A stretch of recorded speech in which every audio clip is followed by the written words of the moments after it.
अस्सलाम वालेकुम दोस्तों, आप ये प्रोग्राम पाकिस्तान के number 1 energy drink mark Cola के तावन से सुन रहे हैं। मैं सिलेट में मौजूद हूं और सिलेट टेस्ट मैच के 4 दिन हो चुके हैं। अब आप मुझे बताइए कि मैं बतौर पाकिस्तानी इस बात पे खुश हूं कि पाकिस्तान ने आज 84 ओवर खेले, पाकिस्तान ऑल आउट नहीं हुआ, पाकिस्तान ने 316 रन स्कोर कर लिए, पाकिस्तान की सिर्फ 7 विकेटें गिरी हैं, पाकिस्तान ने बैटिंग में बहुत शानदार कर दिया।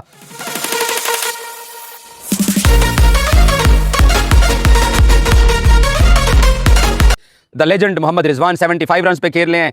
तो क्या मैं इन तमाम जो डेवलपमेंट्स हुई है आज चौथे दिन, मैं खुश हूं या मैं इस बात का रोना रहूं आपके सामने कि पाकिस्तान की बैटिंग ने रिस्पॉन्ड तो जरूर किया है मगर अब बहुत देर हो चुकी है और पाकिस्तान को अभी भी इस टेस्ट मैच को जीतने के लिए 121 रन चाहिए और पाकिस्तान की मेरे हिसाब से 4 विकेटें बाकी हैं। बट मोहम्मद रिजवान ने पाकिस्तान की 1 विकेट खुद ही बांग्लादेश के बॉलर तेजुल इस्लाम की झोली में डाल दी और वो विकेट थी हसन अली की। मैं टेरेस पे खड़े होकर मैच देख रहा था, प्रेस बॉक्स में तो हालत ही नहीं थी ना। सलमान अली आगा के बोल्ड होने के बाद प्रेस बॉक्स में बैठ के मैच कम से कम मेरे जैसा जज्बाती पाकिस्तानी नहीं देख पा रहा था। सो मैं ऊपर टेरेस पे आ गया, तो मैं टेरेस पे बैठा हुआ हूं और मैं देख रहा हूं सामने, यार हमने टेस्ट क्रिकेट नहीं खेली हुई है, हमने इस तरह के टेंस माहौल के अंदर, इवनिंग सेशन के अंदर हम इमेजिन भी नहीं कर सकते कि अंदर क्या हालात होंगे। लेकिन इतना तो पता है, हमें भी पता है कि भाई पहले आपने उसको नहीद राना दे दिया जब आगा बोल्ड हुआ, नहीद राना को वो फेस करता रहा हसन अली। उसके बाद आपने भाई साहब पहली गेंद पे ही सिंगल ले लिया।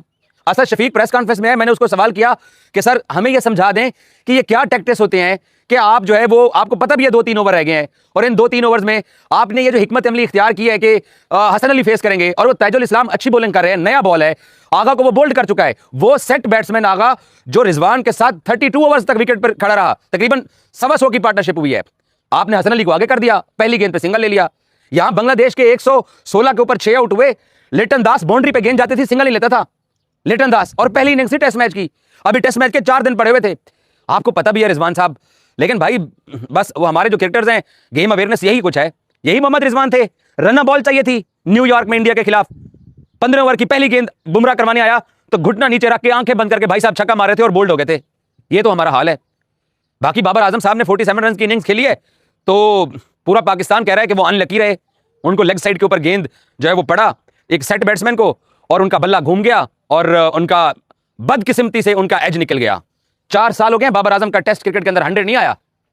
बांग्लादेश के खिलाफ ये 2 टेस्ट मैचेस की शिकस्त हमारे ऊपर शिकस्त मंडला रही है। लेकिन उसके बावजूद बाबर आजम साहब की जो फैन फॉलोइंग है, हम भी उसके फैन हैं, हम भी उसको बड़ा सपोर्ट करते हैं। हम भी चाहते हैं कि वो जो भी पाकिस्तान क्रिकेट बोर्ड उसको जिस भी फॉर्मेट के अंदर खिलाए उसके ऊपर पाकिस्तान टीम ट्रस्ट करती है। वो पहली इनिंग्स में भी अच्छा कर गया, 68 कर गया है।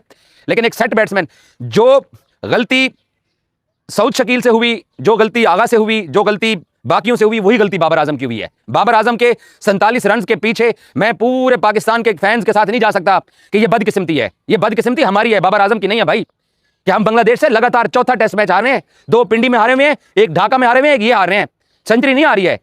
और 147 बारियां हो चुकी हैं पाकिस्तान के टेस्ट क्रिकेटर्स की, 147 बारियां पिछले 4 साल के अंदर। 2 सेंचुरियां सिर्फ ओवरसीज निकली हैं बाहर जब पाकिस्तान टीम जाती है। बाबर की तो 4 साल से नहीं आ रही है। क्या अब इनके ऊपर बात करें। शान मसूद साहब हैं, सेट थे, अच्छा खेल रहे थे, स्पिन को टैकल कर रहे थे, बट बस ट्रैप हो गए। उसके बाद उनको समझ नहीं आ रही थी विकेट पर कैसे मैं आगे निकलूं और आगे जो है ना वो ड्रेसिंग रूम की तरफ जाऊं। वो भी हमारी बदकिस्मती है।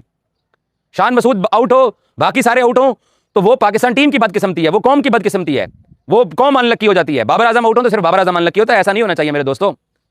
आपको मैं प्रेस बॉक्स में आगा के बोल्ड होने के बाद मैं प्रेस बॉक्स में बैठ नहीं सका हूं। क्या हालत है। 9 दिन हो गए हैं टेस्ट मैच खेलते हुए बांग्लादेश के साथ, 5 ढाका और 4 यहां पे। अभी भी हम पीछे हैं उनसे, हम आगे नहीं आ रहे हैं। बाकी सऊद शकील, मैं आप लोग जो सुनते हैं पहले दिन से कह रहा हूं कि सऊद शकील साहब को बाबर आजम जब आ रहे थे टीम में वापस तो सऊद को इस प्लेइंग 11 का हिस्सा नहीं बनना चाहिए था, बिल्कुल नहीं बनना चाहिए था। ये कोई नहीं होता। अब अगर बाबर आजम अनलकी रहे कि लेग साइड के ऊपर स्पिनर का गेंद चला गया और उनका बैट गेंद के पीछे चला गया और आउट हो गए, तो फिर सऊद शकील को भी तो वाइड ऑफ स्टंप के ऊपर गेंद पड़ा है, ऑलमोस्ट यार्कर था, उन्होंने भी कट मारने की कोशिश की, वो भी विकेट गंवा गए। तो फिर शान मसूद भी अनलकी रहे, आगे सिली के ऊपर फिल्डर बैठा हुआ था, उसने कैच पकड़ लिया। फिर आगा भी अनलकी रहे, स्पिनर नया बॉल करके उनको बोल्ड कर गया।